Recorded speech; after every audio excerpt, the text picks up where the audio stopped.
Middle education के एक धमाकेदार वीडियो में आपका स्वागत है।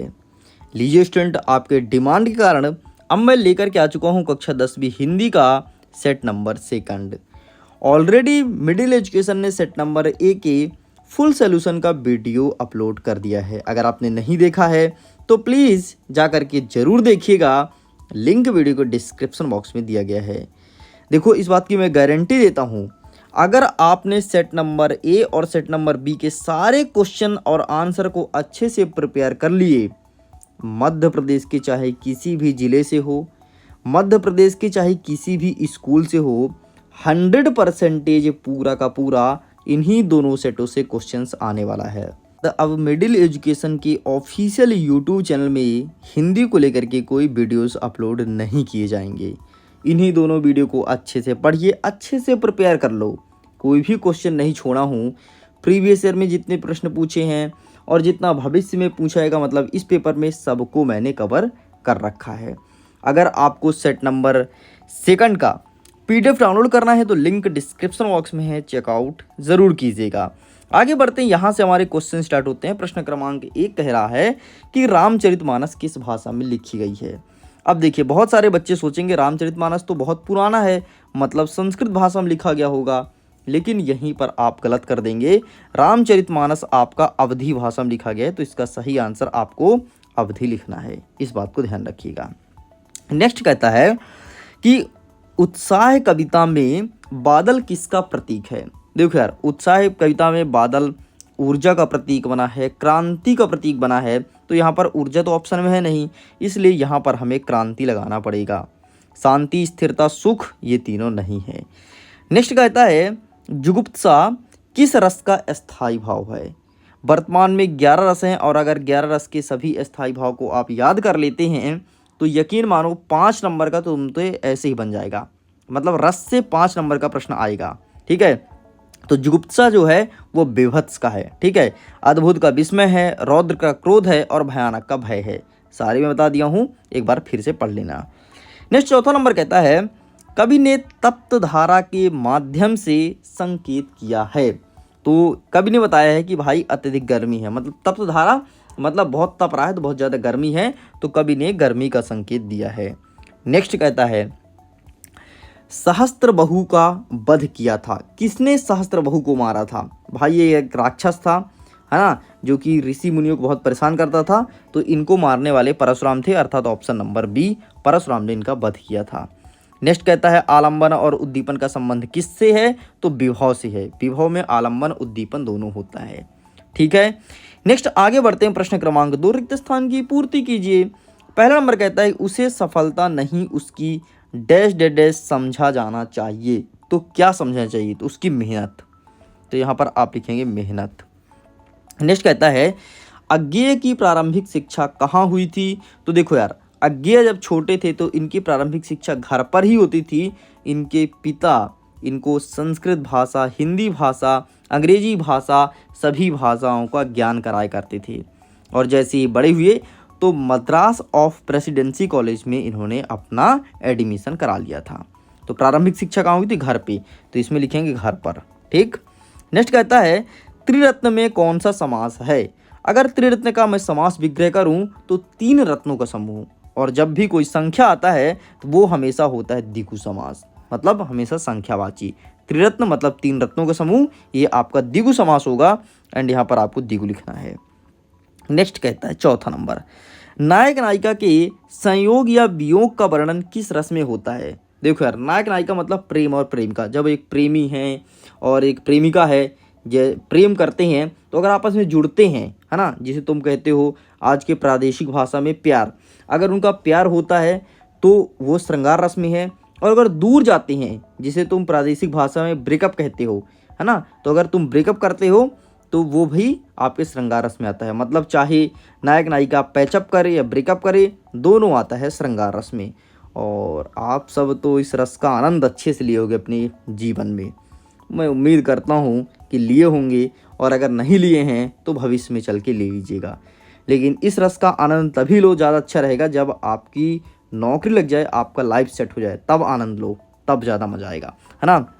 लेकिन हमारे विद्यार्थी क्या करते हैं कि विद्यार्थी जीवन में श्रृंगार रस का आनंद लेने लगते हैं। नेक्स्ट कहता है समास कितने प्रकार के होते हैं। अरे भाई समास 6 प्रकार का है। तत्पुरुष समास, द्विगु समास, द्वंद्व समास, अव्ययी भाव, है ना, इस प्रकार से 6 प्रकार का समास है। नेक्स्ट कहता है लेखिका मनु भंडारी का जन्म किस गांव में हुआ था। भाई साहब इस वीडियो को सारे बच्चे मध्य प्रदेश से देख रहे हैं ना, अगर हाँ तो सुनिए मंदसौर से कौन है। जो भी बच्चा मंदसौर से है तो वीडियो के कमेंट सेक्शन में जरूर लिखना कि सर मैं मंदसौर से हूँ, क्योंकि लेखिका मनु भंडारी मंदसौर के भानपुरा गांव में इनका जन्म हुआ था। भानपुरा, देखो ऐसे लिखते हैं भानपुरा, इनका जन्म भानपुरा गांव हुआ था। और अगर कोई भानपुरा गांव से वीडियो देख रहा है तो बताना भाई, मैं तुमसे मिलने आऊँगा, तुम बताना मैं तुमसे मिलने आऊँगा और तुम मुझे घर घुमा देना मनु भंडारी जी का, ठीक है। वहाँ का फ़ोटो मैं खींच लूँगा, वीडियो बना लूँगा और यूट्यूब चैनल पर डाल दूँगा ताकि सारे बच्चे देख लेंगे, ठीक। तो कौन कौन है मंदसौर से, और मंदसौर से अगर कोई भानपुरा गांव से तो कमेंट सेक्शन में ज़रूर लिखना। नेक्स्ट और तीसरा नंबर कह रहा है कि सही जोड़ी मिलाइए। हमारा पहला नंबर कह रहा है कि संस्कृति, तो इसका सही आंसर हो जाएगा आपका, यहाँ पर तो आंसर ही नहीं है संस्कृत का, चलो ठीक है आगे देख लेंगे। नेक्स्ट कहता है कन्यादान, तो कन्यादान का सही उत्तर हो जाएगा आपका ऋतुराज, ठीक, ये लिखते हैं। नेक्स्ट कहता है मैं क्यों लिखता हूँ, तो भाई तुम जानो तुम क्यों लिखते हो, अज्ञेय है, मतलब पता ही नहीं है कि मैं क्यों लिखता हूँ। नेक्स्ट कहता है अधिक बोलने वाला, तो इसे वाचाल कहते हैं यार, है ना, जो अधिक बोलता है उसे वाचाल कहते हैं। प्रत्येक चरण में 16-16 मात्राएं होती हैं, वो होती है चौपाई छंद में। चलिए एक बच गया। नेक्स्ट कहता है नाच न जाने आंगन टेढ़ा, ये आपकी लोकोक्तियाँ हैं। और ये क्या लिखा है, भदत आनंद कौशल्यायन, ये आपका हो जाएगा पहला संस्कृति का उत्तर, ठीक, इस प्रकार से कंप्लीट होता है। आइए देखते हैं अब सत्य और असत्य कितने तुम सही कर पाते हो, विचार करना। नेक्स्ट चौथा नंबर कहता है सत्य और असत्य लिखो। पहला नंबर कहता है सूरदास जी के गुरु का नाम वल्लभाचार्य थे, मतलब प्रश्न ये कहता है कि सूरदास वल्लभाचार्य के शिष्य थे, तो हाँ जी बिल्कुल सत्य है ना, इनके गुरु का नाम वल्लभाचार्य था। जिस प्रकार से मेरा नाम आशीष है उस प्रकार से इनके गुरु का नाम वल्लभाचार्य था। दूसरा नंबर कहता है कि मृदंग एक तरह का वाद्य यंत्र है। हाँ बिल्कुल भाई, वाद्य यंत्र बजाते हैं उसे, जैसे ढोलक बजाते हैं वैसे मृगंध होता है, मृदंग होता है, ठीक है, ये गूगल करके देख लेना कैसे होता है। नेक्स्ट कहता है तीसरा नंबर न्याय की अनुसार, क्या लिखा है, न्याय की अनुसार आचरण करना न्यायशीलता कहलाता है, बिल्कुल सत्य है। चौथा नंबर कहता है जो जीता ना जा सके उसे अजेय कहते हैं, ये भी सही है भाई, चारों सही है अभी तक। पांचवा नंबर कहता है दोहा एक सममात्रिक छंद है। हाँ भाई, दोहा एक सममात्रिक छंद है। छठवां नंबर कहता है आदमी ने पहला आग का आविष्कार किया था। हाँ, सबसे पहले मनुष्य ने आग को खोजा था, फिर पहिए का खोज किया और धीरे धीरे ऐसे खोजते खोजते खोजते खोजते आज ये इतना खोज हो गया है कि बहुत ज़्यादा। देखो मोबाइल जिसे तुम वीडियो देख रहे हो भी खोजा गया है, PDF जिसको मैं बनाया हूँ ये भी खोजा गया है। नेक्स्ट कहता है पांचवा नंबर एक वाक्य में उत्तर दीजिए। राम लक्ष्मण परशुराम संवाद किस घटना के कारण हुआ था। देखो यार भैया, जब भगवान राम शिव धनुष को तोड़ दिए उठा के, तो परशुराम ध्यान में बैठे थे, तुरंत दौड़े चले। किसकी हिम्मत हुई जिसने शिव धनुष को तोड़ दिया। और जैसे ही आए तो पहले लक्ष्मण से बहस हुआ, फिर राम से बहस हुआ। राम बोले देख परशुराम भी तू मुझे जानता नहीं मैं क्या चीज़ हूँ, अगर मैं अपने औकात में आ गया ना तो तेरी यहाँ पे टाइट कर दूंगा, है ना, इस प्रकार से बोले थे। मतलब वो अपनी भाषा में बोले थे, आज की प्रादेशिक भाषाएं ऐसी चलती है। नेक्स्ट कहते हैं आलम्बन किसे कहते हैं, तो बाह्य वातावरण में होने वाले परिवर्तन के प्रति अगर कोई बदलाव आता है तो उसे आलम्बन कहते हैं। जैसे बाहर सब गाना गा रहे हैं, चल छैया छैया छैया छैया चल छैया छैया छैया, तो तुम भी गाने लगो चल छैया छैया छैया, तो समझो तुम्हारे ऊपर उद्दीपन का प्रभाव पड़ गया है। समझ गए, मतलब बाह्य वातावरण में जो कर रहा है अगर तुम करने लगो तो समझो तुम बदल गए। और आजकल ऐसे ही होता है, लोग रील्स देखते हैं, फिर जो ट्रेंडिंग गाना रहता है उसको गाते हैं और उस पर वीडियोस बनाते हैं, मतलब उद्दीपन का प्रभाव पड़ता है। तीसरा नंबर कहता है कि बाल गोविंद भगत की प्रवृत्तियाँ किस माह से शुरू होकर के किस माह तक चलती थी। तो भैया ये कार्तिक माह शुरू करते थे और फागुन माह तक चलाते थे, कार्तिक से लेकर के फागुन माह तक, ध्यान रखिएगा। इन सभी के PDF को डाउनलोड कीजिए, लिंक डिस्क्रिप्शन बॉक्स में है। फुल सोल्यूशन PDF बढ़िया प्रिंटेड नोट्स आपके लिए उपलब्ध करा दिया गया है, वो भी टोटल फ्री में। नेक्स्ट कहता है दो स्वरों के आपस में मिलने पर कौन सी संधि होती है। अरे भैया जब स्वर मिलते हैं तो वहाँ बनता है स्वर संधि।